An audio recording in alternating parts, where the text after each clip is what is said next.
Peter Brower here with a slightly delayed November update. I've had pneumonia, but I'm back to work because you can't keep me down for long. And the market's a little bit like that. It's up, it's down, and it's back. So I feel a kinship to it. I want to actually tell that story in a little bit of detail in a different way today. Today I want to look at average market time. In January, an average home took 28 days to sell. Really awesome. That's a seller's market. People should be over the moon about that. But in April, it took an average of 11 days. And people were like, wow, this is the new normal. And now we are back up to a more normal range at 32 days. That's still a seller's market.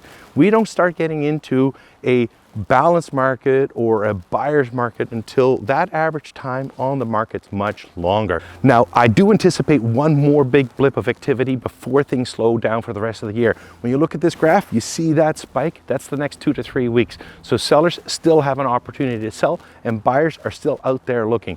Then it's going to slow down. The final thing I want to share with you is interest rates. That's all people are talking about. Well, the last interest rate increase was 0.5%. What's interesting about that one is that people had been anticipating 0.75%.